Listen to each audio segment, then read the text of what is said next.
En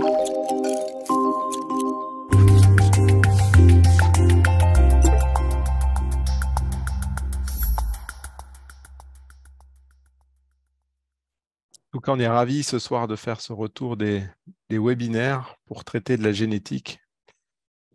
Et j'ai la chance et l'honneur ce soir de partager avec l'antenne avec le professeur Sophie Georgin-Lavial, qui est interniste à Tenon et qui est parmi nos collègues adultes la spécialiste de la génétique, très intéressée par toutes les maladies monogéniques. Et ce champ de la génétique est en train de contaminer nos collègues adultes avec toutes ces nouvelles maladies somatiques qui vont être découvertes. Et on attend beaucoup d'ailleurs du prochain topo sur ces formes de mosaïque de maladies somatiques génétiques à la SOFREMIP, qui est notre congrès national de rhumatopédiatrie qui aura lieu jeudi, vendredi. Et Guylaine est aussi une des intervenants. Donc Sophie, je vais peut-être te laisser présenter nos collègues et puis on va commencer tout doucement. Oui, donc je vous présente, s'il en est besoin, d'abord le professeur Bello, rougemement vêtu ce soir, et donc qui est notre expert pédiatre qui aime beaucoup également la génétique.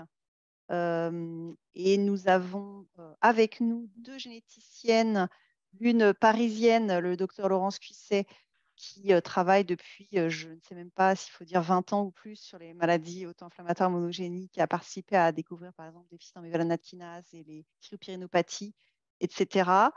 Et qui maintenant nous accompagne dans les RCP génomiques. Et le docteur Guylaine Boursier, qui est à Montpellier, donc parité parfaite Paris et province, qui est donc la généticienne référente du Centre de référence des maladies auto-inflammatoires et que vous connaissez bien, qui répond à toutes vos questions sur le fameux panel des MAI. Donc, merci beaucoup, mesdames. Nous avions proposé cette thématique avec Alexandre parce que nous avons constaté que c'est une question récurrente pour tous les confrères de la filière, de quelle analyse génétique faire, comment, pour qui. Et nous pensons que c'est une actualité importante puisque les progrès de la génétique avancent à toute allure. Voilà l'objet de ce webinaire. Merci Sophie. Et donc avant de donner la parole à Guylaine et Laurence, vous allez voir, donc on a 40 participants là, de l'autre côté de l'écran. Vous allez voir dans quelques instants sur les prochaines diapos s'afficher un code qui vous permettra pour quelques questions d'interagir avec les oratrices et répondre en direct. Donc, il faudra aller sur menti.com et saisir le code qui va bientôt s'afficher. Voilà, bien Guylaine, Laurence, le stage is yours.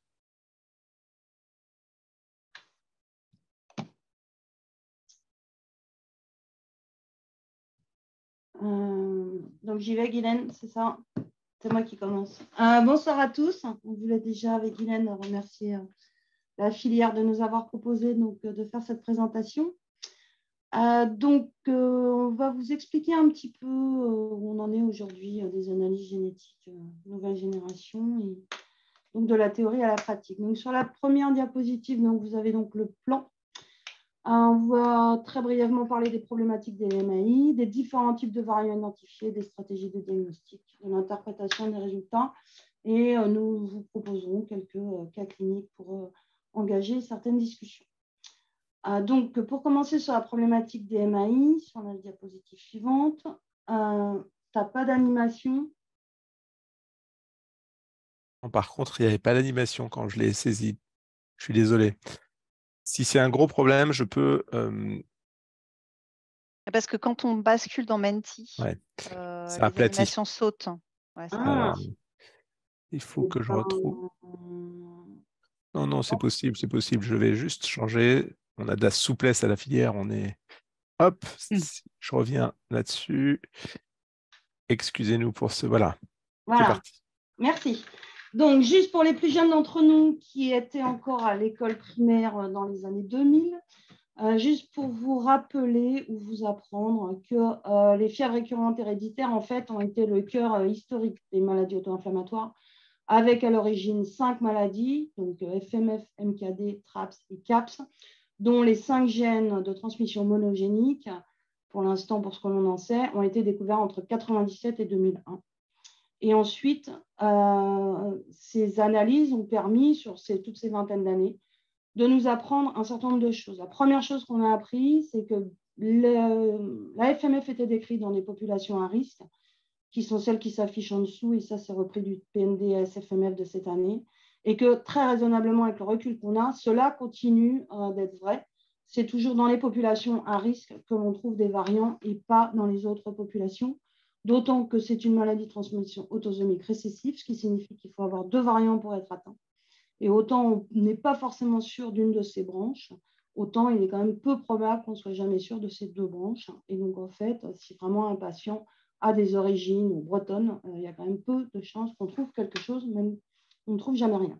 Le deuxième enseignement qu'on a eu sur ces années, ça a été de considérer que maintenant, et on le sait, les variants du syndrome TRAPS sont rarissimes. La fréquence estimée, quand bien même on puisse l'estimer, est de 1 sur 1 million à peu près aujourd'hui. Donc, c'est quelque chose qu'il faut vraiment ne plus prescrire en gène isolé, parce qu'on sait très bien qu'on trouve très, très rarement des variants pour ces maladies-là. Pour la suite, sur les années, entre les années 2001 et 2023, donc ont été décrits tout un tas de gènes et l'extension du vocabulaire MAI auquel donc appartiennent les FRH. Sur la diapositive suivante, on va reprendre ce que nous a appris la génétique des MAI très rapidement. Tout d'abord, que l'on peut avoir des cas de pseudo-dominance, c'est-à-dire des arbres généalogiques lorsque vous allez interroger vos patients en consultation qui vont se présenter sous une forme dominante, alors qu'en réalité, si on clique, merci, on s'aperçoit que l'on trouve un variant V1, V2 chez la mère qui ici est porteuse de la maladie, mais que le père a apporté un variant V3 et que donc l'enfant est porteur des 2 variants V1, V3 sur une transmission autosomique récessive totalement classique. Et ça, c'est quelque chose qui n'est pas rare dans la FMF, comme indiqué en dessous, compte tenu du fait que, il faut cliquer, merci, qui n'est pas rare compte tenu du fait qu'on a une fréquence des hétérozygotes qui est très importante dans les populations à risque. La deuxième chose que nous a appris les fièvres récurrentes héréditaires, c'est la possibilité d'avoir dans ces maladies des pénétrances incomplètes, c'est-à-dire un variant que l'on va retrouver chez le Carindex, mais aussi chez l'un de ses 2 parents, qui lui n'a absolument aucun signe clinique. Et on sait que c'est quelque chose que l'on retrouve notamment dans le syndrome CAPS et que l'on a retrouvé aussi déjà dans le papa syndrome. La troisième chose que l'on a appris de ces fièvres aussi, c'est la possibilité de trouver des néomutations d'un variant mosaïque que l'on va retrouver avec une fréquence d'environ 5 à 30%. C'est ce que l'on retrouve notamment dans le syndrome CAPS. Et je me suis trompée tout à l'heure, j'ai dit pour la pénétrance incomplète, j'ai dit le CAPS, ce n'était pas le CAPS, c'était pour le TRAPS et le papa syndrome, excusez-moi. Et c'est pour les néomutations mosaïques qu'on les retrouve donc dans le syndrome CAPS et la plupart du temps, on a une clinique d'expression tardive dans cette maladie. Concernant les différents types de variants identifiés et les stratégies de diagnostic, je vais donc laisser la parole à Guylaine. Bonjour. Alors, pour les types de variants, ce n'est pas uniquement les variants impliqués dans les MAI, mais ce sont les variants qu'on teste en génétique. C'était pour faire un rappel. On a les substitutions nucléotidiques et les indels qui font appel à des techniques de génétique moléculaire et donc à des laboratoires de génétique moléculaire. Donc, ça veut dire les substitutions nucléotidiques, c'est une base qui est remplacée par une autre au niveau de l'ADN. Et donc, ça se traduit au niveau de la protéine par soit un acide aminé différent de l'acide aminé dans la séquence de référence, soit un codon stop alors que normalement, il n'y en a pas à ce niveau-là. Donc, ça coupe la protéine prématurément. Ça peut faire aussi, ça peut être une mutation dans une zone d'épissage qui va avoir un effet sur l'épissage de l'ARN et donc, par exemple, supprimer un exon, rajouter des bouts de séquence d'introns et donc avoir une protéine anormale ou tronquée prématurément. Donc tout ça, ce sont des variants qui sont identifiés avec des techniques de génétomoléculaire. Et les indels, dans le jargon, en fait, c'est un peu l'équivalent des substitutions nucléotidiques, mais vu que ça concerne plusieurs bases consécutives, par exemple la délétion d'un triplet ou de 4 paires de bases, donc ça mène aussi à des protéines tronquées ou des choses comme ça. ça va aussi dans le lot de ce qui est détecté par les techniques de génétique moléculaire. Donc, ce sont ce qu'on appelle les SNV, Single Nucleotide Variant, donc une substitution d'un nucléotide par un autre, SNV et indel, des petits remaniements. Ensuite, deuxième type de variant dont on parle régulièrement, ce sont les CNV, les copy number variants. Ce sont des variants du nombre de copies. Ça veut dire que vous avez 2 chromosomes dans la cellule et vous avez un 3e chromosome. C'est un CNV. Il y a une variation du nombre de copies des allèles chez le patient. C'est-à-dire s'il a une trisomie, il a 3 chromosomes au lieu de 2. Donc, ça veut dire que c'est un variant du nombre de copies. J'espère que c'est clair.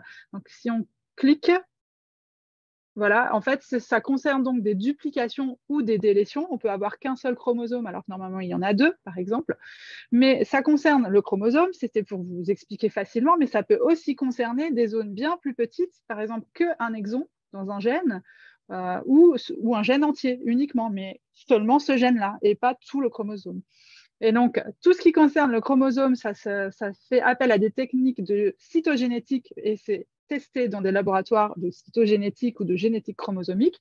Et quand ça concerne les exons, les gènes entiers, eh bien, c'est souvent détecté dans des laboratoires de génétique moléculaire et par des techniques de génétique moléculaire. Alors, petit à petit, il y a de plus en plus de chevauchements parce qu'il y a des techniques de génétique moléculaire qui sont utilisés dans les 2 types de laboratoires, mais c'est simplement les mécanismes qui sont différents, c'est-à-dire quand on est au niveau du chromosome, la mécanique chromosomique, elle est expertise des cytogénéticiens, alors que quand ça concerne le gène ou l'exon, là, on est vraiment sur la mécanistique du gène, donc ça concerne plutôt le généticien moléculaire. Donc, voilà pourquoi les interlocuteurs sont parfois différents. En génétique. Alors là, par exemple, je vous ai montré l'exemple de la duplication du gène entier de MEF, qui est rarissime, mais on en a un. Donc, ça n'a pas de signification clinique, malheureusement. Enfin, on ne sait pas. On a fait une petite publi là-dessus, mais on ne peut pas trop conclure. Vous voyez, le contrôle, il est à 100%. Et en fait, le patient, il est à 150. Donc, vu qu'on est censé avoir 2 chromosomes avec ce gène, MEF, on peut considérer que chaque chromosome est équivalent à 50%. Et donc, quand on a 150, c'est-à-dire qu'on a 3 fois la copie juste au niveau de ce gène. Donc, il a donc bien un variant du nombre de copies. Il a 3 copies du gène MEF au lieu d'en avoir 2. Donc, ça, c'est un autre type de variant. Et ensuite, on a les SV, les structural variants, donc variants de structure. Et donc, ces variants de structure sont uniquement au niveau chromosomique, détectés par des techniques de génétique moléculaire ou de cytogénétique, et principalement interprétés par des cytogénéticiens, parce qu'ils concernent vraiment la structure du chromosome, et ça veut dire des translocations, des inversions de gros bouts de chromosomes, et donc ça concerne souvent pas uniquement un gène, et c'est souvent syndromique, les manifestations cliniques. Mais évidemment, on peut aussi, en tant que généticien moléculaire, être amené à interpréter des variants de structure, notamment sur les plateformes de génome, parce que s'il y a un de nos gènes de maladie auto-inflammatoire qui est impliqué dans l'inversion, par exemple, imaginons une inversion équilibrée d'un bras qui est parti sur un autre bras de chromosome, mais il se trouve qu'il coupe un de nos gènes en plein milieu. Nos gènes est tronqué, par exemple TNF-IP3, ça va donner un phénotype de HA20, mais au niveau du nombre de copies, on ne le verra pas, parce que le nombre de copies elle-même, il y a bien 2 allèles en quantitatif. Donc, au niveau du substitution nucléotide, on ne le verra pas. Par contre, la coupure se verra avec d'autres techniques au niveau des variants de structure. Et donc, c'est là où on peut intervenir en tant que généticien moléculaire. Ce n'est pas évident, mais ce sont les 3 grands types de variants. Et les différentes techniques de séquençage qui existent actuellement, on a évidemment le Sanger, que normalement tout le monde connaît, mais qui se limite à un seul gène. Et en général, c'est même un seul exon, parce qu'il faut faire autant d'amplicons qu'il y a d'exons pour pouvoir faire un gène entier. Donc, un gros gène, ce n'est pas possible en Sanger, c'est trop compliqué. Il faut se limiter à des gènes qui ont moins de 10 exons.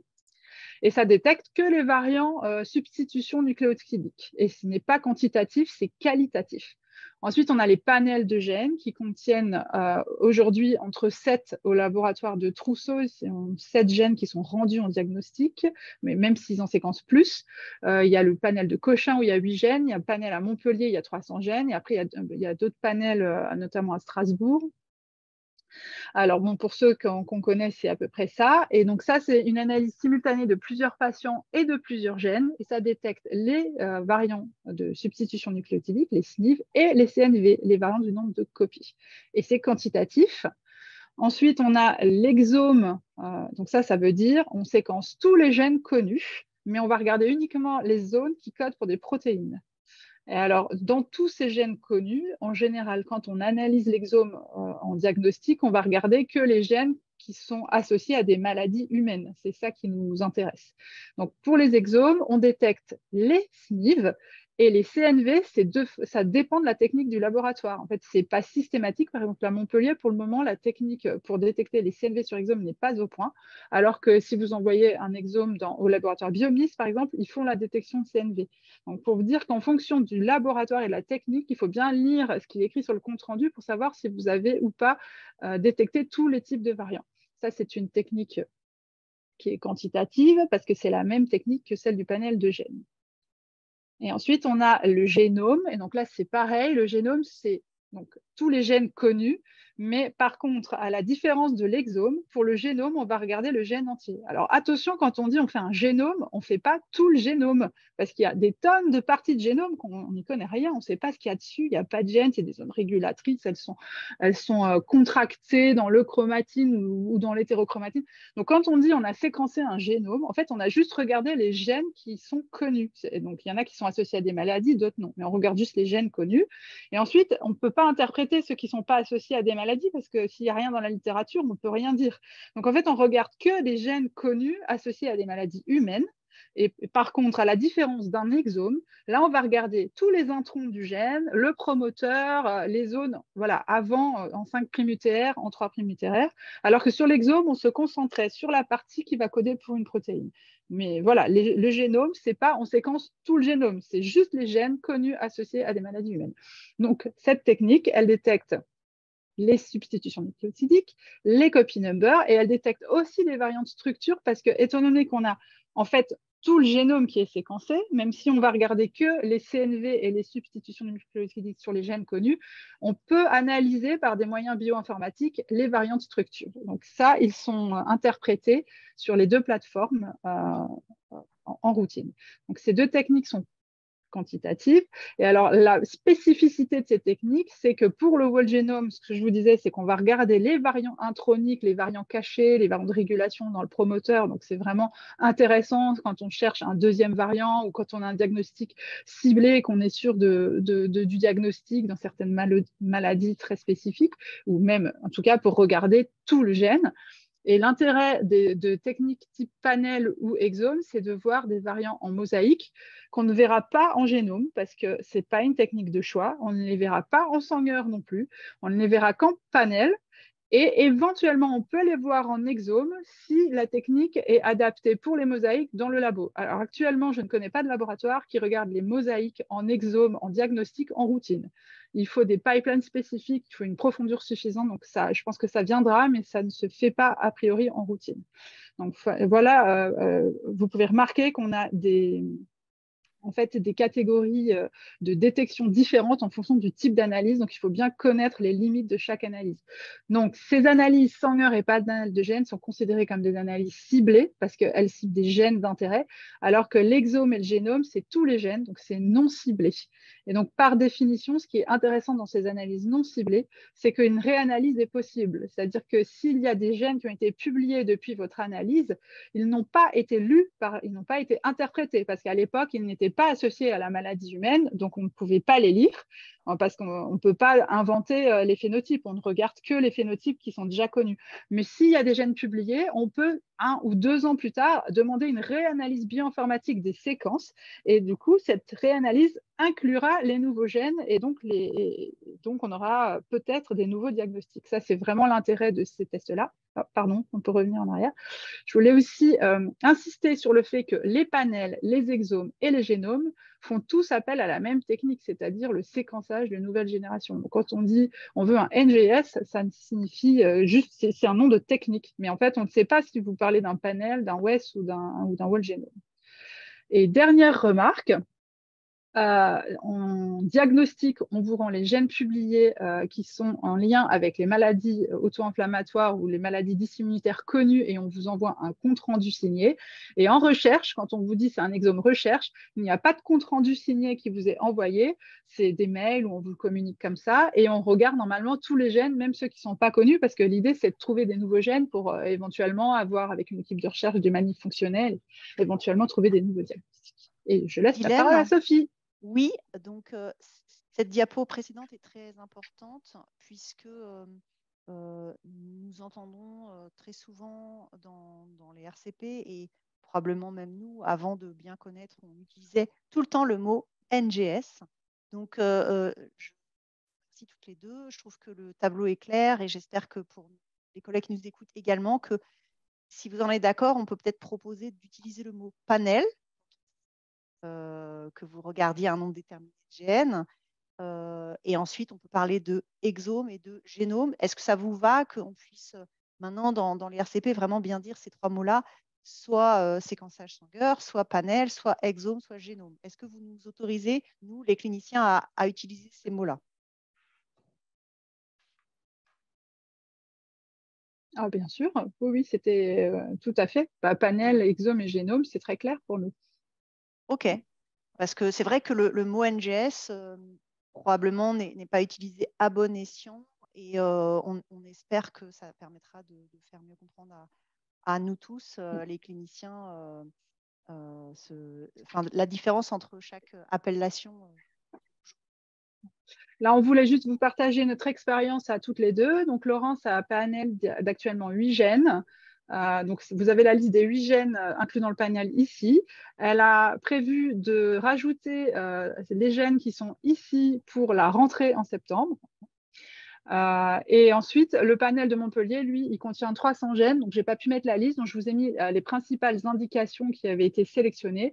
Donc, pour les maladies auto-inflammatoires, je m'étais basée sur la liste de Ricardo Papa, Gatorno et Al Hoffman et al. Et ensuite, j'ai rajouté les gènes de SAM, d'interferonopathie, des colites, d'épides auto-inflammation, des diagnostics différentiels. Et évidemment, chaque fois qu'il y a des gènes publiés, on essaie de mettre à jour la liste du panel, donc quasiment une fois par an. Pour les rendements de ces panels, on peut cliquer. Cochin, Laurence, en 2022 avait 2,7. Nous, on avait 11,8. Donc, il faut savoir que le panel de Montpellier il est préfiltré par une RCP parce qu'on demande soit d'être centre de référence, soit de faire une RCP. Donc, forcément, ça augmente le taux de positivité. Et puis, en plus, il y a plus de gènes. Donc, voilà. On voulait surtout, ce taux est très faible par rapport à d'autres thématiques en génétique. C'est normal, c'est en accord avec la littérature. On a encore beaucoup de gènes à découvrir dans les maladies auto-inflammatoires, mais c'est déjà pas mal. On voulait aussi signaler qu'on a pas mal de variants en attente de reclassement et ça fait quand même partie aussi du principe. Ensuite, une information très importante, c'est la conséquence du séquençage pangénomique, c'est qu'il y a des données additionnelles qui peuvent être observées parce que quand on séquence tous les gènes connus, même si on ne lit que ceux qui sont associés à des pathologies, dans ceux associés à des pathologies, il y a ceux associés à des pathologies qui n'étaient pas la question posée lors de l'indication du test. Donc, de la même manière que quand vous faites une imagerie pour un trauma crânien parce que vous avez un accident de vélo et vous trouvez une tumeur cérébrale, vous avez aussi en génétique des fois des variants pathogènes dans des gènes qui sont associés à des maladies qui n'ont rien à voir avec le phénotype de votre patient. Donc, on appelle ça les données additionnelles. Et en fait, aujourd'hui, il est permis de rendre ces données quand on les voit. Alors, il faut savoir qu'il y a des données, il y a une liste de gènes qui est proposée par la Société américaine de génétique qui établit les listes de gènes dits actionnables, c'est-à-dire les gènes dans lesquels on peut faire quelque chose pour changer la prise en charge du patient suite à cette découverte. Et donc, nous, en France, on va communiquer les données qui sont dites incidentes, c'est-à-dire si fortuitement, dans l'analyse, on tombe dessus. Par contre, on ne va pas les rechercher activement. Donc, je veux bien qu'on clique. Voilà, j'avais fait exprès. On ne recherche pas activement ces données, mais par exemple, si on va trouver un variant pathogène dans BRCA avec 80% de risque de développer un cancer jeune, ce genre de choses, on peut vous le donner. C'est pour ça que c'est très important de donner l'information au patient en aval du test. Est-ce qu'il veut savoir, non, en amont du test, est-ce qu'il veut savoir si on découvre une donnée incidente, s'il aura l'information ou pas. Et donc après, ça explique pourquoi on peut vous recontacter après le test pour éventuellement discuter de ce genre de données qui vont concerner évidemment le patient, mais au contraire de l'imagerie et de l'exemple que je vous donnais tout à l'heure, vont aussi concerner sa famille, parce qu'il va être obligé de le dire à toute sa famille, qui va devoir se faire dépister. Et c'est une obligation légale, je précise. Alors ensuite, concernant l'interprétation des résultats, rapidement, voilà, c'était une petite blague que Puili avait fait lors de la conférence d'ADA 2 d'il y a 3 ans. Et j'avais trouvé ça génial, donc je lui ai piqué la diapo. Donc voilà la vision du clinicien sur l'interprétation des variants. Pour lui, ils sont patho et causaux ou ils sont bénins. Et la vision du généticien, c'est un peu plus compliqué.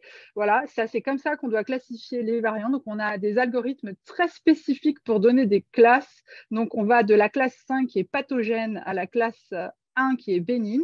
Alors ça, c'est la version simplifiée de 2015. Depuis, je vous rassure, il y a eu des mises à jour avec des systèmes de points extrêmement compliqués pour classer les VUS, donc les variants de signification clinique incertaine en VUS++ ou VUS+-, enfin voilà. Et donc, comment on classe les variants en pratique, la diapo d'après. En fait, on utilise plusieurs arguments qu'on va croiser et qui vont nous permettre d'attribuer un score de pathogénicité. Donc ça, c'est côté labo. Donc on a plusieurs variants à interpréter sur le panel, sur l'exome ou sur le génome. Et nous, on veut en trouver un causal, si c'est une maladie dominante, ou 2, si c'est une maladie récessive. On va regarder le mécanisme mutationnel, si c'est la perte de fonction, du gain de fonction, enfin le mode de transmission, s'il colle avec la maladie dans la famille. On va regarder les prédictions in silico, c'est-à-dire des algorithmes bioinformatiques qui vont nous dire l'effet sur la protéine de cette mutation. A priori, il est très pathogène, la zone est très conservée, cet acide aminé, il va rompre le pont disulfure, donc cette protéine n'aura plus cette structure, pourra plus se fixer sur le récepteur X. Voilà. On a des bases de données de fréquence. Qui sont des bases de données de population générale. Donc là, on peut cliquer. Voilà, donc ça c'est un exemple de base de données de fréquence, c'est la plus courante, celle qu'on utilise pour quasiment tous les laboratoires, elle s'appelle GNOMAD. Et en fait, GNOMAD, c'est une base de données, vous voyez, il y a, donc ça c'est l'ancienne qu'on n'utilise plus, 60 000 exomes. Celle qu'on utilise en routine dans les labos, il y a 125 000 exomes et 15 000 génomes. Et celle qui est utilisée par les plateformes, parce que en fait, en fonction du génome de référence qui est utilisé, il y a plusieurs numéros, il y a le numéro 37 ou le 38. Il y a 76 000 génomes. Et donc, ces génomes-là, ce sont des génomes qui ont été séquencés chez des patients pour lesquels on estime qu'il n'y a pas de maladie génétique. Donc, vous voyez, c'est ici que c'est écrit. Ce sont des séquences génétiques de ce qu'on appelle des cas contrôle, d'études comme les cohortes Heart ou des choses comme ça, où c'était plus des maladies cardiovasculaires ou des diabètes de type 2, enfin des choses qu'on estime qui ne sont pas monogéniques. Et donc, ce sont ces gens-là qui sont inclus dans GNOMAD. Donc, ce n'est pas vraiment des asymptomatiques, mais ce sont des personnes qui n'ont pas de maladie génétique sévère. Et ils ont essayé d'enlever toutes les personnes qui savaient qu'il y avait des maladies pédiatriques sévères et leur apparenter au premier degré. Donc, ça, c'est important de le savoir. Néanmoins, juste pour l'exemple précédent, pardon, là, l'exemple de la V377I qui est clairement pathogène dans MVK, vous voyez qu'elle est quand même vue 443 fois. Et notamment 300 fois chez des Européens, parce qu'il y a un effet fondateur aux Pays-Bas de cette mutation. Et en fait, vous pouvez remarquer qu'elle est quand même assez fréquente, mais il n'y a pas d'homozygote décrit. Donc ça, c'est une maladie récessive. Donc ça montre qu'il faut se méfier de la fréquence. Et donc, en fonction de transmission de la maladie, si elle est dominante ou récessive, on n'interprète pas la fréquence de la même façon. Et autre remarque, toutes les populations ne sont pas forcément représentées de la même façon. Vous voyez que des génomes ou des exomes de patients avec une ethnie africaine, donc là, c'est notamment les Africains américains uniquement qui sont représentés. Il n'y en a que 24 000, enfin 25 000, alors que les Européens, par exemple, c'est vraiment l'origine, parce que c'est surtout des cohortes américaines qui sont en fait d'origine européenne, alors qu'il y a aussi des Africains américains, mais il y a peu de, par exemple, personnes du Maghreb, alors que nous, on sait que dans nos maladies auto-inflammatoires, on a souvent à tester des gens qui sont originaires de ces populations-là et elles sont peu représentées. Voilà, on a aussi des bases de données cliniques et des bases de données de variants, notamment InFibers, qui est notre base de données, c'est une base de données de variants qu'on gère à Montpellier, dans laquelle vous avez la liste des variants qui sont connus elle n'est pas exhaustive, mais en tout cas, les plus courants pathogéniques sont connus. Et vous avez une classification proposée. Quand il est écrit validé, là, c'est que le consortium l'a validé. Quand c'est écrit to be validated ou autre chose que validé, c'est qu'on n'est pas sûr. Donc, uniquement se fier aux classifications validées. Et puis, pour les autres, ben, vous pouvez éventuellement vous inspirer de la classification, mais il vaut mieux faire appel à votre généticien pour en être sûr. On a également la bibliographie PubMed, l'étude de la famille, très très important quand on demande un test génétique d'interroger la famille, de savoir si les parents sont atteints, s'il y a des frères et des sœurs atteints. La génétique ne concerne pas qu'un cas index, ça concerne la famille. Il faut toujours informer la famille, enfin s'informer sur la famille avant de demander un test génétique. C'est très important. Et donc la corrélation génotype-phénotype, c'est important pour nous. C'est pour ça qu'on discute et qu'on vous envoie souvent des mails après les tests. Et après, il y a éventuellement des études fonctionnelles possibles pour nos variants. Je te passe la main, Laurence. Merci. Alors, vite fait, mais juste pour resituer les choses, la nomenclature et la classification des variants.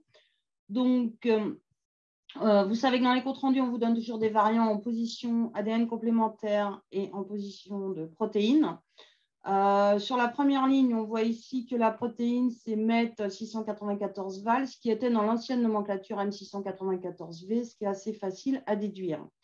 La raison pour laquelle aussi on a mis cette seconde ligne, c'est pour vous montrer que sur une même position génomique, et c'est pour ça qu'on les précise dans les comptes rendus et qu'on en a besoin lorsque vous nous transmettez des familles ou des membres d'autres familles, c'est que vous voyez ici que sur une même position nucléotidique en 20-80, lorsque le A donne un G ou donne un T, on n'obtient pas le même variant protéique. Et donc, c'est important pour nous d'avoir cette connaissance dans le résultat. Sur la ligne suivante, on découvre ici l'arginine 260 tryptophane, qui, dans l'ancienne nomenclature, était R260W. Et là, passer d'une nomenclature à l'autre, lorsque les patients arrivent avec des anciens résultats, donc passer du code à un chiffre, du code à une lettre au code à 3 lettres, ce n'est pas forcément évident. Et donc, dans ces cas-là, il ne faut pas hésiter à nous contacter. Mais la nomenclature centrale avec le P point et le code à 3 lettres est maintenant la nomenclature en vigueur. Concernant les variants, donc, comme vous l'a dit Guylaine, ils sont en 5 classes. Les classes 1 et les classes 2, bénin, probablement bénin, ne sont pas rendus sur les comptes rendus. Les classes 4 et les classes 5 sont rendus sur les comptes rendus. Concernant les classes 3, qui sont ceux qui posent toujours le plus de problèmes, qu'on vous parle de VUS, de VUS ou de VSI, c'est la même chose. VUS, c'est en anglais, c'est variant of uncertain significance.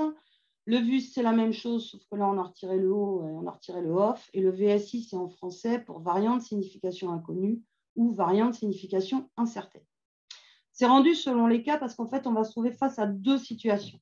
La première situation, c'est qu'on va trouver un variant de classe 3 qu'on se traîne depuis 20 ans, dont on ne sait toujours pas quoi faire, et pour lequel on sait, suite aux analyses qui ont été faites, soit en population, soit chez des patients, qu'en fait, la fréquence de ces variants est supérieure à la fréquence de la maladie. Et donc, on a de bonnes raisons de penser, maintenant avec le recul, notamment sur les fièvres récurrentes héréditaires dont je parle au début, qui sont vraiment celles qu'on connaît le mieux, qu'en fait, ces variants, a priori, ne seraient pas impliqués dans la pathologie, ou tout du moins pas tout seuls. Et donc, ceux-là, la plupart du temps, on ne les rend pas. C'est vraiment les VUS fréquents. Après, il y a le deuxième type de VUS de classe 3 qui va être le variant de signification inconnue qu'on va trouver dans votre famille, qu'on ne va pas trouver dans les bases de données, soit parce que c'est un variant qui est restreint à la famille, soit parce qu'il est restreint au village, soit parce qu'il est restreint à la région, soit parce qu'il est restreint à la population pour laquelle on n'a pas d'informations en base de données. Et donc, lorsque ce sont des variants qui sont trouvés, notamment lorsque l'on fait des panels de gènes, et pour lesquels nous n'avons que le cas index, la plupart du temps, on vous demande un prélèvement des deux parents pour regarder la transmission de ce variant et essayer de le reclasser, d'où l'importance des arbres généalogiques que l'on vous demande à ce moment-là, ainsi que la clinique des parents ou des apparentés pour aider à ce reclassement. L'encadré suivant vous présente tous les variants, notamment dans les gènes des fièvres récurrentes héréditaires, puisque ce sont ceux qu'on connaît mieux, qui ne sont plus rendus et qui étaient rendus avant comme en général pathogènes ou probablement pathogènes. Donc, vous en avez la liste ici. C'est une liste qui a été établie en 2020 lors d'un consortium, à l'issue d'un consortium entre l'ICED, et le MQN, qui est donc le contrôle de qualité européen des analyses génétiques, et qui a donc fait l'objet d'une publication. Si on clique, on s'aperçoit que le premier variant que l'on trouve ici, qui est donc GLU148GLN, c'est celui que vous connaissez bien sous le nom de E148Q, qui maintenant n'est plus rendu. Ensuite, on trouve sur le gène TRAPS, même si on est d'accord que maintenant ce n'est plus un gène à demander en première intention, certains patients peuvent quand même venir vous voir avec des membres de leur famille qui ont ces variants. Donc P46L et R92Q, donc qui ne sont plus rendus. Et vous voyez ici une seconde difficulté qui est le changement de la numérotation, à savoir qu'entre la découverte du gène initial et maintenant, on sait qu'en fait, la protéine est plus longue que ce que l'on pensait. Et donc, la position 46 est devenue 75 et la position 92 est devenue 121. Ce qui veut dire que le R92Q d'il y a 20 ans s'appelle aujourd'hui ARG 121GLN. Donc, n'hésitez pas à nous contacter lorsque vous avez parfois des doutes sur la lecture de ces variants. À noter aussi que depuis février 2023, donc extrêmement récemment, dans le gène MEFV, R695R, zut, il y a une faute, pardon, c'est K695R, excusez-moi, K695R ou lysine 695 arginine a été déclassé de classe 4 à classe 3 récemment. Ça a quoi comme conséquence? Ça a comme conséquence que lorsque ce variant était avant associé à M694V, par exemple, on déclarait à ce moment-là que le patient a été atteint d'une FMF confirmée.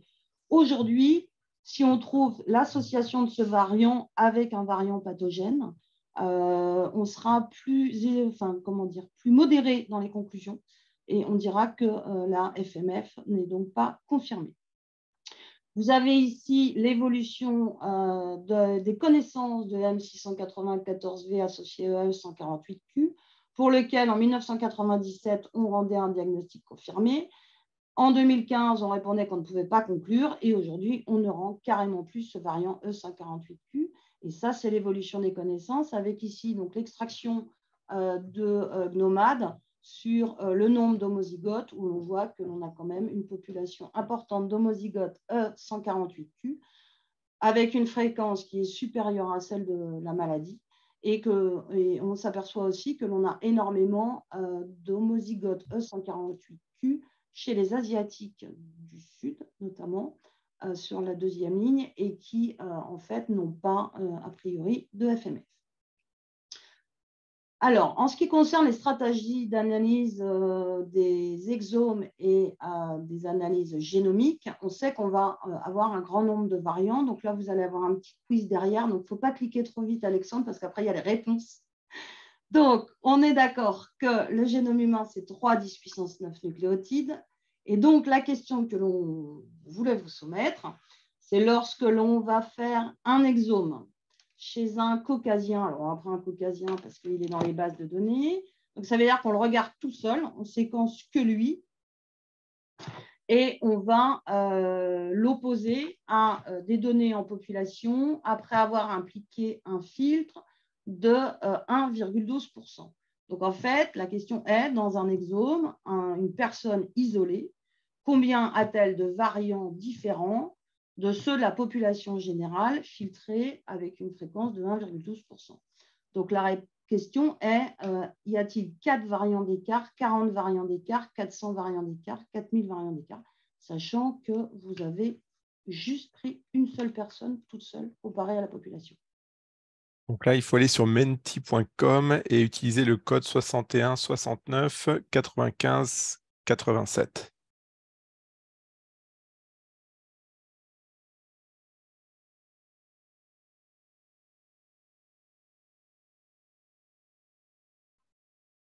Donc on a 2 de nos collègues qui sont connectés, mais je pense qu'il peut en avoir plusieurs parce qu'il y en a 41 qui participent.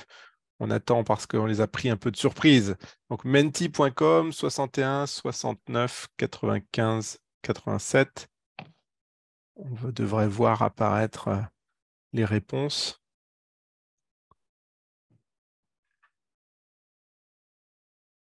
Ça y est, on a une troisième réponse. Les gens vont venir à mesure, mais on peut commenter peut-être et je passerai à la suivante. On va attendre un petit peu, on n'a que On n'a que 5 candidats là. Le temps que les gens peut-être se connectent.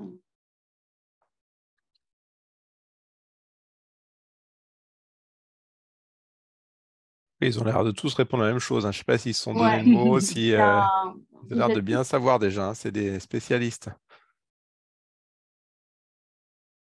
Ah, voilà un peu de différence. C'est bien, c'est bien. Les couleurs changent en plus, c'est trop joli. Mais alors, quelle est la bonne réponse? Ouais, mais en fait, Alexandre, tu as donné un indice parce que tu as un pull rouge. C'est vrai, c'est vrai. Mais peut-être que je vais vous induire en erreur. Peut-être qu'il faut voter le 4 parce que peut-être que ça apportera un peu de vert. Mais toi, tu en as un bleu, en tout Ben cas. Je ouais, sais j'ai mis un pas. bleu et une chaise C'était bleue en peut-être. plus. Mais Ça, personne c'est n'a voté assorti. pour le bleu.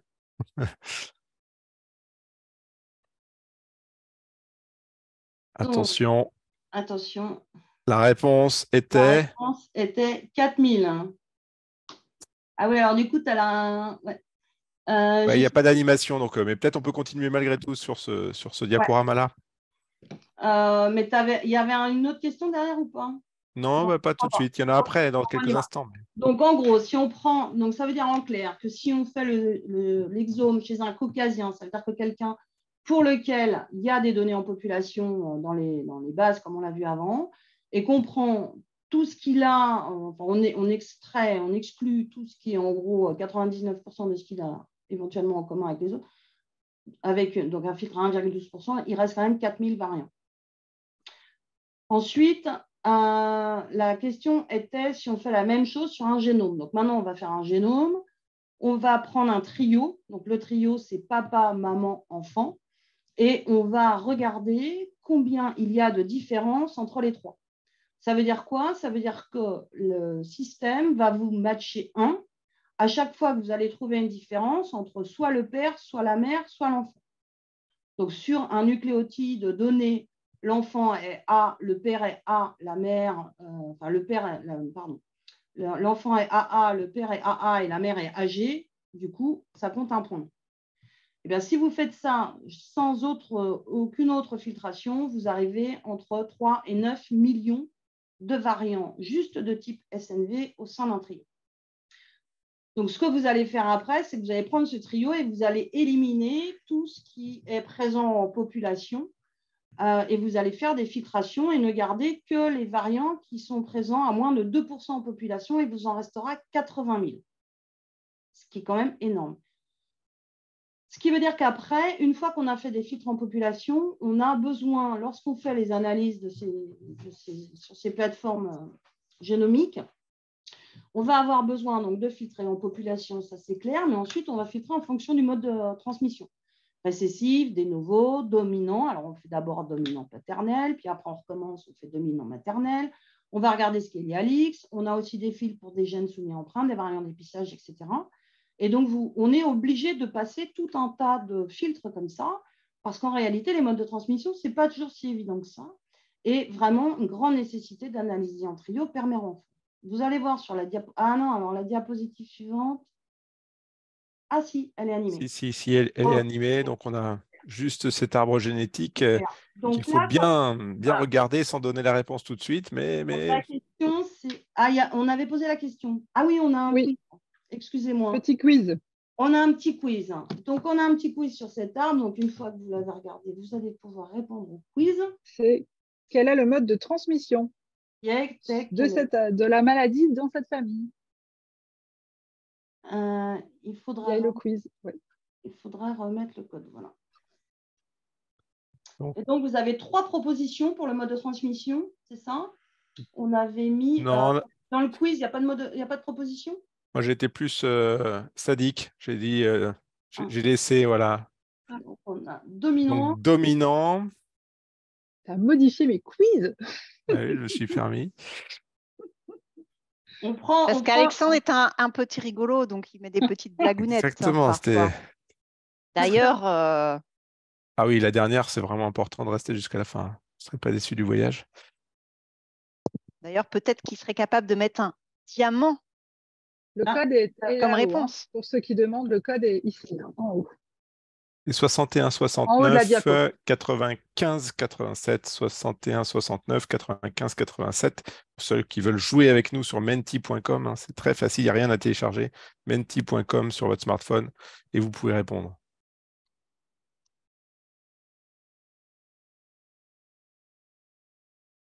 Donc, je vous remets pour ceux qui ont plus en tête. Tu peux nous Alors, remettre le code? effectivement, Remets-nous 2 secondes le code.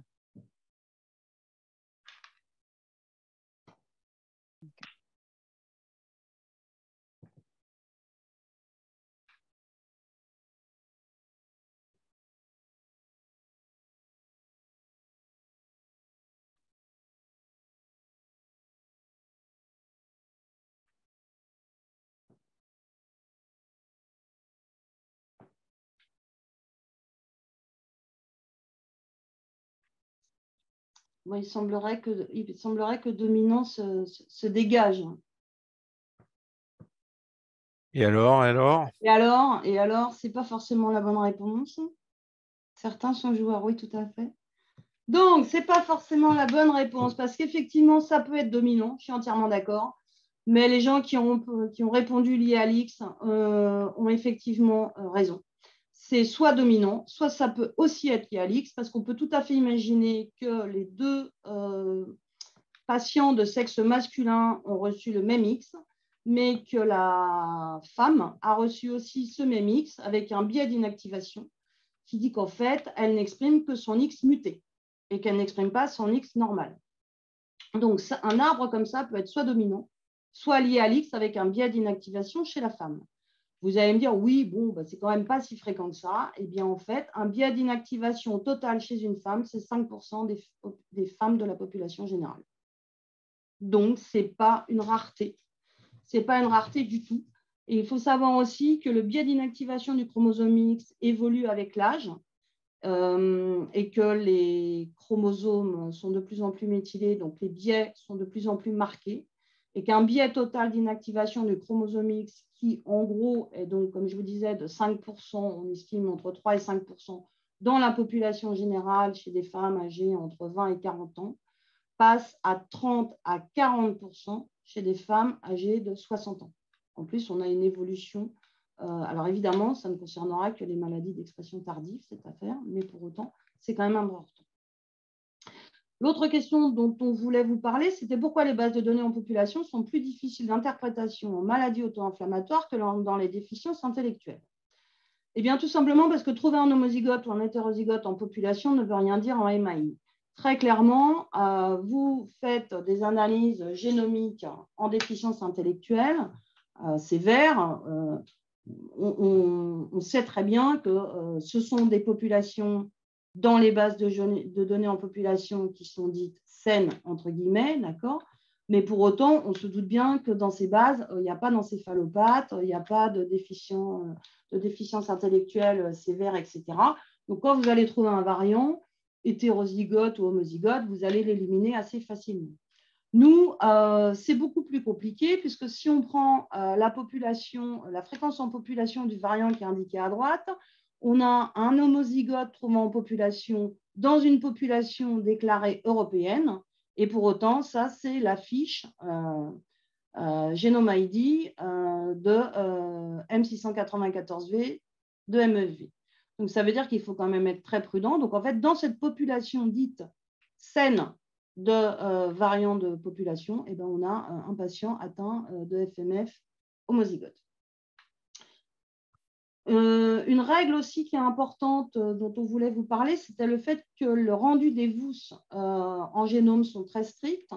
Donc, c'est ce qu'avait commencé à aborder tout à l'heure Guylaine, à savoir qu'en plus d'être très strict, en réalité, quasiment, on n'a pas le droit de les rendre.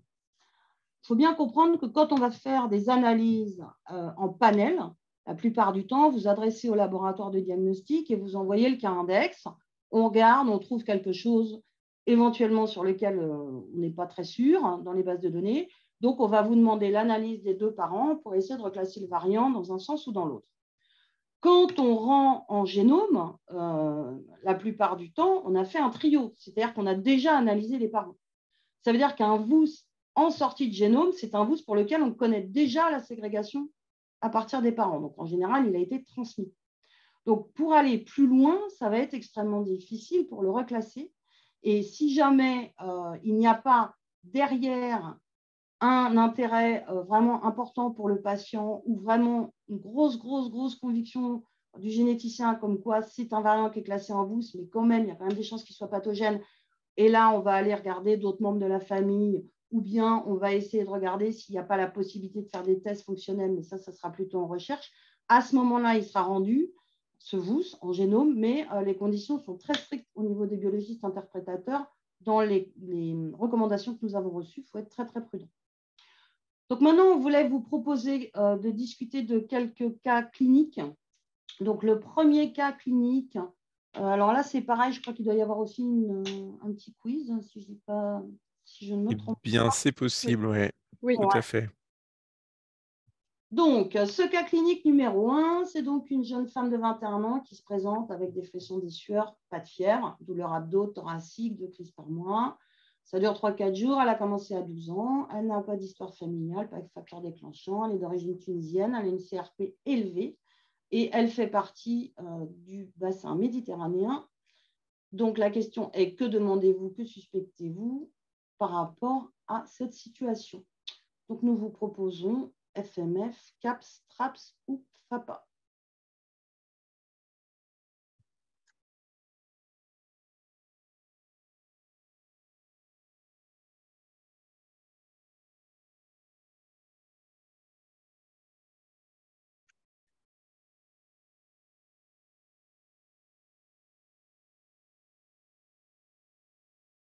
Les choix des réponses dans les QCM sont basés sur l'expérience. On reçoit régulièrement des prescriptions au laboratoire avec tous les gènes cochés.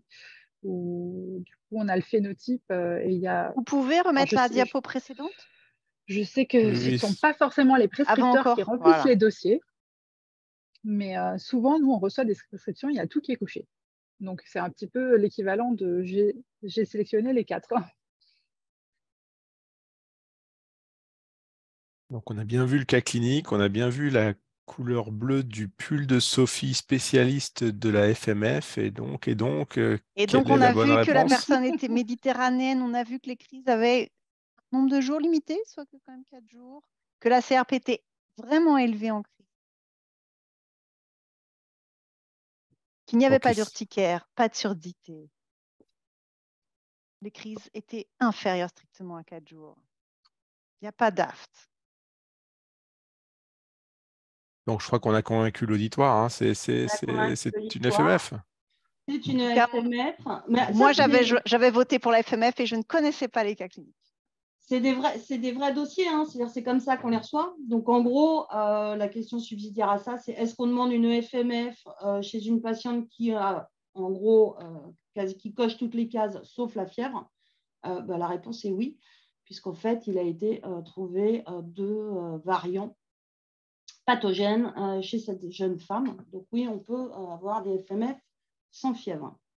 Sur le cas clinique suivant, là, on a un enfant donc, de 7 ans avec donc, des épisodes à 40, des douleurs abdominales, des diarrhées, des adénopathies. Il fait une crise toutes les 3 semaines, ça dure 4-5 jours, il a commencé à 3 ans et demi, il n'a pas d'histoire familiale. Et les parents disent qu'il a 2 frères, hein, puisqu'on a, voilà, il est en collectivité, il a 2 frères, mais qui sont moins souvent malades que lui, et surtout pendant moins longtemps, il a une CRP à 100. Et donc, que demandez-vous et que suspectez-vous? Donc, est-ce que vous allez demander le gène FAPA, une acidurie mévalonique, le TRAPS ou le MKD, donc le déficit en mévalonate kinase? C'est Alexandre qui a formaté les quiz? Pourquoi tu dis ça? Non, non, non, c'était sur suggestion des oratrices. Hein. Mais c'est pas toi qui as mis. D'accord. Non, mais moi j'aime beaucoup Alexandre de toute façon, donc j'aime beaucoup ses blagues de toute façon. Là, j'avoue, c'est moi. Ouais. À chaque fois, je suspecte C'est une blague basé sur la vraie d'Alexandre. vie aussi, hein, je précise. Hein. C'est basé sur la vraie vie. Oui, justement, à visée pédagogique. Mm.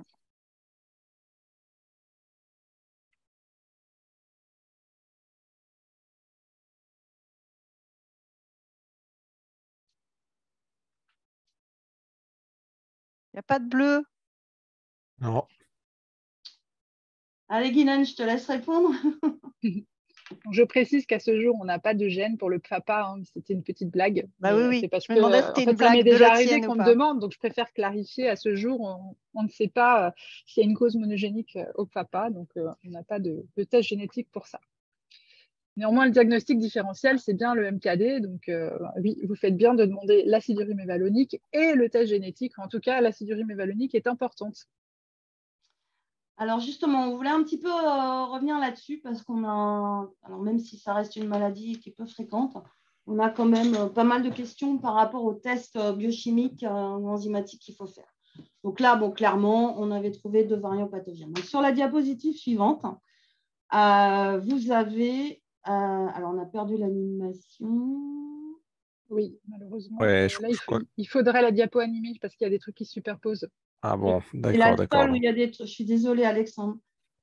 C'est la seule où il y a des trucs qui se superposent. Ouais, c'est celle-là. C'est bon.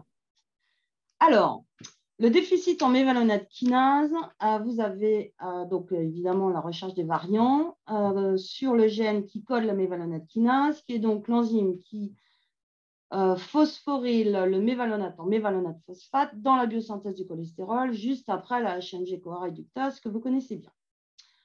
Si on clique, on s'aperçoit que lorsque la mévalonate kinase ne fonctionne pas, on va avoir une accumulation en crise de mévalonate, donc le substrat de l'enzyme, et cette accumulation va se faire dans les urines et pendant la crise. La raison pour laquelle il faut faire ce dosage en crise et uniquement en crise, c'est parce qu'en fait, l'enzyme, la MK, est thermosensible. En clair, chez un témoin ou bien chez votre patient en intercrise, la mévalonaturie sera nulle, normale. Et chez un patient atteint d'un déficit en mévalonate kinase dans sa forme la plus légère qu'on appelait avant le syndrome hyper-IgD, dont l'acronyme est IDS, on va retrouver une augmentation.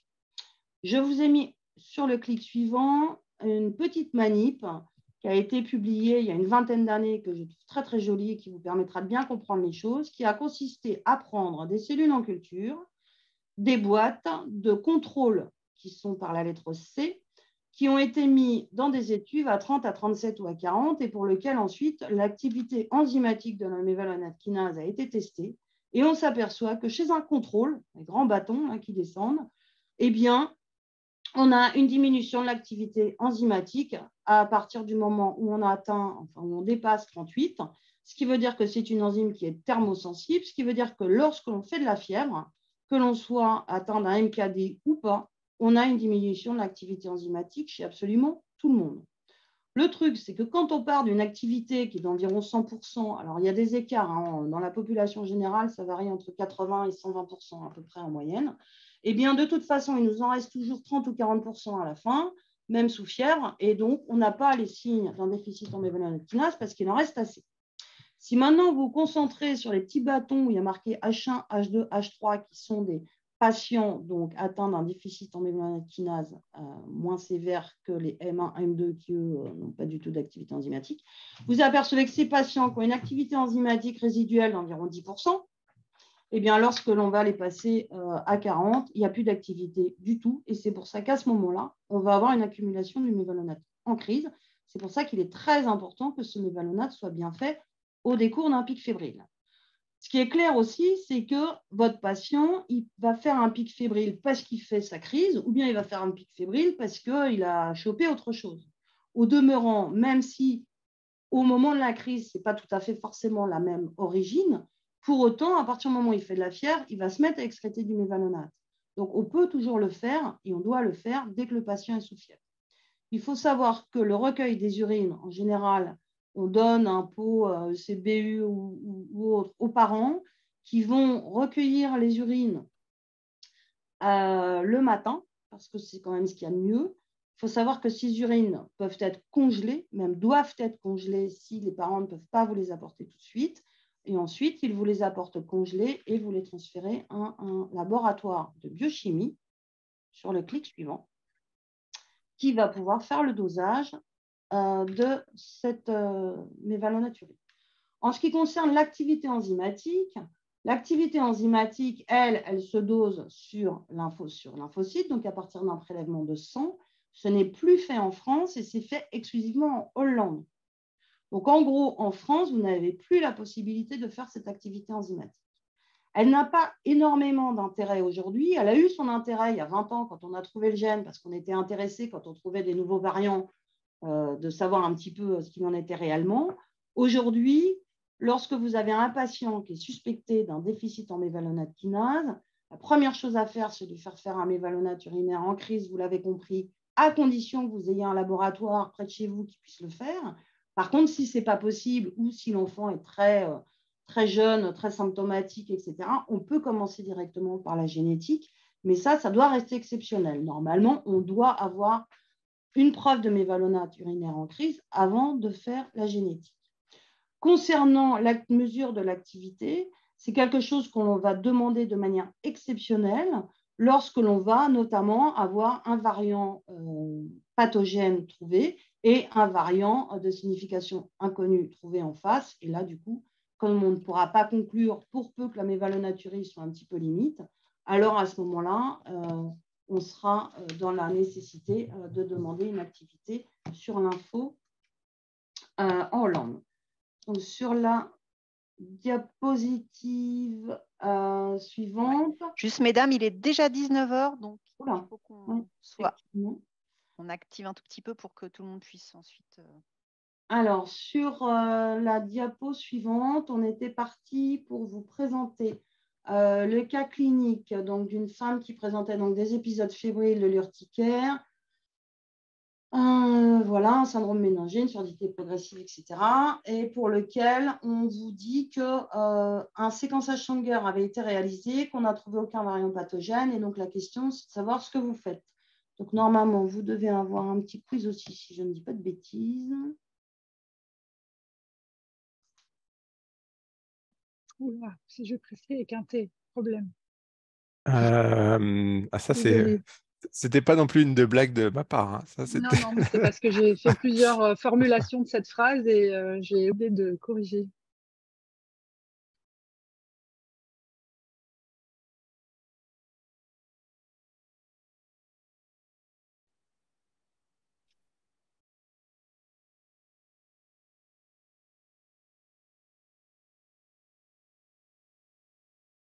On remercie les auditeurs de rester connectés et d'interagir. Donc, il y a déjà 12 qui ont répondu. Alors, panel, RCP, panel. Que faire? Sachant que l'un n'exclut pas totalement l'autre. Tout à fait.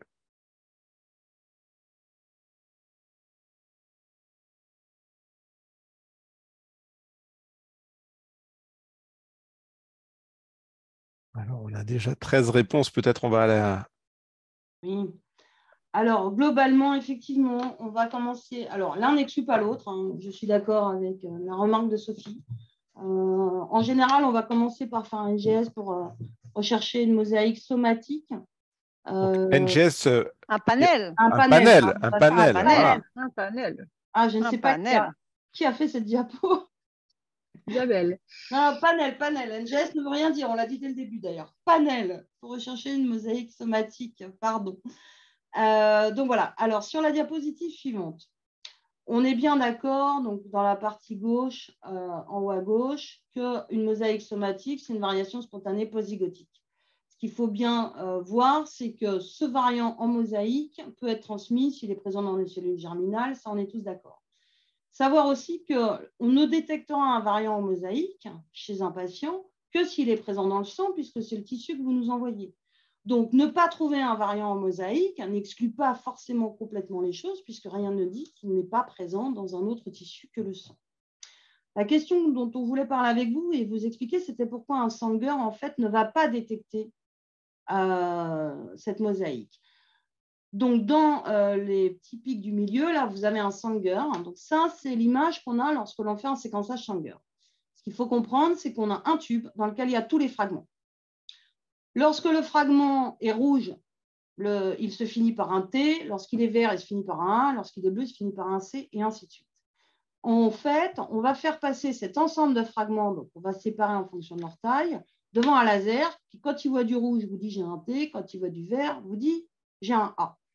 Donc là où il y a la flèche, eh bien, il vous a dit, moi, quand j'ai vu passer le fragment, j'ai vu du rouge et j'ai vu du bleu. Donc, ce fragment se finit par un C et par un T. Donc, dans la première image, c'est parfaitement superposé. Après, ça l'est un peu moins et encore un peu moins. Ce qu'il faut comprendre, c'est que cette analyse, en fait, elle n'est pas quantitative.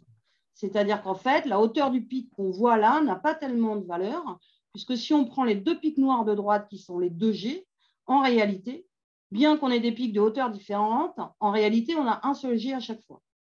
Cette technique, en fait, qui est basée sur de l'émission de fluorescence, fait qu'en fait, on va avoir une émission de fluorescence qui va dépendre de l'environnement des bases. Donc, ce qui veut dire qu'en fait, le jeu est un petit peu triché. Donc, ce qui fait que quand on voit une mosaïque, quand on suspecte une mosaïque, on la devine, OK, mais on ne peut pas la quantifier réellement. Et puis, en plus, cette image, elle est très, très jolie, mais en fait, quand on regarde la vraie image que j'ai mise en dessous, eh bien, on s'aperçoit tout en bas là que parfois, on a du bruit de fond. Donc là, pour détecter des mosaïques, c'est impossible. Quand on fait du NGS, donc sur la partie droite de la diapo, on a en réalité une puce, qui est donc le petit carré bleu là, qui est contenu dans les mains sur la photo. Et en fait, cette puce, en réalité, elle est constituée d'alvéoles. Et vous allez avoir une réaction de séquence, un brin séquencé par alvéole. Et donc, vous avez des millions d'alvéoles. Et donc, dans chaque alvéole, il y a un brin séquencé. On peut récupérer sur là où Alexandre a placé la flèche, on peut récupérer les données de séquençage brin par brin. Donc, les traits roses, c'est tout ce qui a été séquencé de la gauche vers la droite, et les traits bleus, c'est tout ce qui a été séquencé de la droite vers la gauche. Là, on voit que la position attendue, c'était un G, tout en bas de la liste. Et puis, de temps en temps, le système a trouvé un T, donc il vous l'indique. Quand on fait un clic droit, on est capable de voir le pourcentage de G et le pourcentage de T et de déterminer si c'est une mosaïque ou un hétérozygote vrai. Donc, en fait, ça, c'est une détection qui est quantifiée, c'est une mosaïque qui est détectable par des techniques de NGS, alors en panel particulièrement. Et c'est pour ça qu'il faut absolument bien penser ne pas hésiter à demander une réanalyse des patients pour des patients qui ont été faits il y a longtemps. Le premier exemple donc, de mosaïque somatique, ça a été donc trouvé dans les cryopyrénopathies en 2005. Donc, sur la diapositive suivante, on a à gauche l'image qui avait été trouvée chez la patiente. Donc là, effectivement, on ne voyait rien du tout en Sanger. Et sur la partie de droite, eh bien, lorsque l'on déroule et qu'on regarde tous les brins qui ont été séquencés, et en gros, on en a à peu près, en moyenne, on en a 300 sur une puce comme ça, qui ont été séquencés, eh bien là, il a été trouvé une mosaïque à 6% d'un variant pathogène. Et après, il devait rester… Le cas clinique d'après, c'était moi. Donc, on en avait 5-6 cas encore à vous présenter, mais on n'aura malheureusement pas le temps. Donc, c'est le dernier cas. En fait, je vous le fais rapidement, mais c'était juste le corollaire de ce qu'expliquait Laurence. C'était un CAPS acquis, a priori, c'est le phénotype, chez un patient de 68 ans. Il est hospitalisé dans un état neurologique préoccupant. Il a un tableau systémique récurrent avec fièvre, lésions cutanées, urticariforme, une polyarthrite, une CRP élevée, il a une hypoacousie importante bilatérale appareillée, ils l'ont mis sous un Akira et ça marche très bien. Et en fait, ils ont également une PL avec une méningite lymphocytaire acétique et il me dit, est-ce qu'on peut regarder votre panel pour voir s'il n'y a pas un CAPS chez ce patient? Et effectivement, on a trouvé une mosaïque d'un variant pathogène dans le gène NLRC4, donc ce n'est pas un CAPS, c'est une maladie associée à NLRC4, mais c'était pour vous dire que chez ce patient de 68 ans, une mosaïque à 5% potentiellement d'apparition tardive, donc c'est possible, donc il n'y a pas que des mosaïques chez les enfants. Et donc, le risque pour la descendance, c'était censé être une question, mais si on n'a pas le temps… on peut peut-être le temps, ça va prendre 2 secondes. C'est une question un peu de génétique. Oh, si, en réponse à la dernière. Bon, allez alors.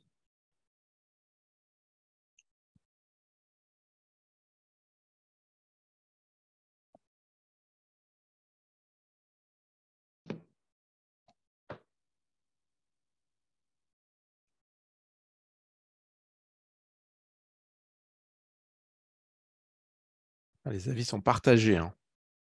Il y a un petit peu beaucoup de rouge quand même. Les couleurs sont très chaudes. Oui, tout à fait. Mais pourtant, le froid influe certaines maladies. On pourrait appeler du bleu. On parle de fièvre. Hein. Cette maladie donne de la fièvre. Ouais, non, on parle de fièvre. On parle Je de sens maladies que tes joues inflammatoires, on ne rosissent. parle pas de cyanose, on Hmm. ne parle pas de rénaux au froid, non. Non, non. Hmm.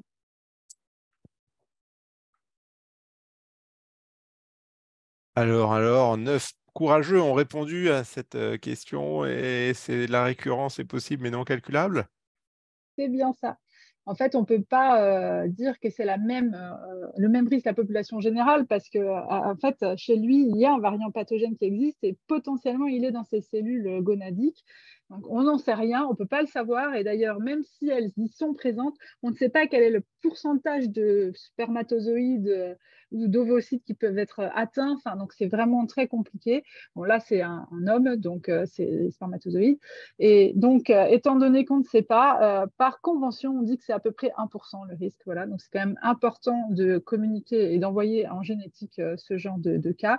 Et si jamais il transmet le variant de son fils, parce qu'après discussion, il se trouve que son fils a aussi des symptômes dans la famille, eh bien, mais bon, c'était des fièvres, donc c'est pas du tout sûr qu'il ait aussi le variant. On l'a pas testé, hein, parce que vu que c'est somatique d'apparition tardive, on ne sait pas où est le variant. En tout cas, si le fils était porteur, lui, il aurait 50% de risque de le transmettre, parce que lui, il serait porteur du variant totalement. Voilà, du coup, on vous remercie. Eh ben, donc ça, on peut prendre peut-être une ou deux questions parce que merci beaucoup à toutes les deux de nous avoir passionnés sur ces situations complexes de génétique. Donc la génétique, c'est un nouveau champ d'investigation des maladies qui débutent tôt dans la vie, pour lesquelles on n'avait pas de diagnostic. On peut se reposer la question de diagnostic qu'on pensait avoir mis de côté et qu'on va rediagnostiquer avec ces formes somatiques en mosaïque qui peuvent même survenir tardivement. C'est un champ absolument passionnant et on voit sur l'âge qu'on n'aurait pas, le pédiatre que je suis se serait dit, mais non, ça ne peut pas être génétique, 60 ans, comment c'est possible? Et finalement, cette mutation mosaïque NRC4, c'est vraiment fascinant et sans doute on va en trouver de plus en plus. Il y a aussi peut-être un intérêt de faire quelques marqueurs. Est-ce que ça vous aide à comprendre au-delà du phénotype? Maintenant, NRC4, par exemple, je ne sais pas si ce patient avait une IL-18 très augmentée. On n'avait pas l'info quand on a reçu la demande de test génétique. Et depuis, tu l'as eu ou pas? Je ne l'ai pas eu, mais c'est fort probable. Non, j'ai pas eu l'info. Il faudra qu'on demande, je crois que c'est un patient de Marie-Élise. Hmm. Il me semble que Et, oui. ouais. Et moi, je voulais aussi confirmer ce que disait Laurent, c'est que le TRAPS, ça reste quand même une maladie très rare. On peut vous demander, mesdames, combien de diagnostics de TRAPS vous avez posé cette année sans connaître la famille au préalable. Je dis ça parce que j'ai envoyé vendredi dernier un prélèvement à Laurence, mais c'est le fils d'une grande famille qu'on suit, donc je mets ma main à couper qui sera positif parce qu'il a tous les symptômes. Mais sinon, c'est quand même rarissime. Cette année, vous avez fait des diagnostics sur des patients totalement naïfs? Aucun, il me semble. Moi, je peux te dire, depuis 2019, aucun. D'accord. Et pourtant, on reçoit 2 prescriptions par semaine. Non, mais c'est ça, je pense qu'il y a un vrai travail à faire sur cette maladie, le TRAPS. On avait essayé d'en parler quand on a fait le PNDS, mais il y aurait quelque chose à faire sur le TRAPS. Enfin, en dehors des cas familiaux dont tu Oui, parles, bien sûr. effectivement, une fois, j'en ai eu un, c'était une famille connue, mais en nouvelle famille, c'est zéro. On n'en trouve pas. Le fait que le R92Q ait été mis sur la touche aussi, je pense qu'il y a beaucoup de gens qui continuent d'ailleurs à penser suivre des familles TRAPS Oui, bien sûr, alors que ce variant a été disqualifié. tout à fait. Donc il y a peut-être, à l'inverse des maladies génétiques que vous pensiez avoir exclues qu'il faudrait réinvestiguer, mais par contre, vous en avez peut-être d'autres que vous pensiez être des TRAPS qui n'en sont pas. Tout à fait, ouais. Eh bien, merci. Est-ce que dans l'audience, parmi les 30 qui résistent encore alors que l'heure de l'apéro est déjà passée, là, c'est l'heure du dîner, est-ce qu'il y a encore une ou deux questions brûlantes à nos deux conférencières? J'en vois pas apparaître. On a un peu dépassé aujourd'hui, mais c'est vrai que c'est passionnant. Je Moi, je pense tiens que à les c'est... remercier. Je voulais les remercier toutes les deux, pas que pour l'intervention de ce soir, qui était très, très bien et très pédagogique, mais aussi pour leur disponibilité par mail, par téléphone. Je dois avoir honte d'écrire parfois aussi tard à l'une et à l'autre. Merci pour votre disponibilité et pour répondre à nos queries, nos questions. Vraiment, merci beaucoup. Et et d'avoir accepté de participer au génome. On comprend que vu le nombre de variants, c'est 20 fois plus de temps pour analyser par rapport à un exome déjà, et par rapport à un panel, on peut même pas mentionner le niveau de différence et d'investissement que ça nécessite. Donc merci beaucoup. On manque de généticiens qui viennent renforcer vos équipes. Donc on peut créer des vocations. Vous, ce soir, y participez, et je suis sûr que vous pourrez contribuer aussi à faire des écoles de formation sur ces analyses génétiques. On a besoin de plus en plus de ces interprétations, et d'avoir des jeunes qui s'y intéressent, qui viendront vous renforcer. Merci beaucoup. On était même en direct avec le Québec qui a participé. Donc voilà, ça intéresse tout le monde dans le monde entier. Merci à tous. Et bonne soirée. peut-être qu'il faudra faire une suite avec les cas non utilisés. Avec uniquement des cas cliniques. Ouais, un petit quiz interactif de cas cliniques pour tester ses compétences de génétique. Les gens aiment bien jouer comme ça. Donc, merci. Moi aussi, j'adore jouer. Merci. Voilà. Merci et beaucoup. Vive le bleu. C'était le rouge qui était les bonnes réponses. Allez, bonne soirée à tout le monde. Bon appétit. Merci à tous. Merci de nous avoir écoutés. Oui, merci.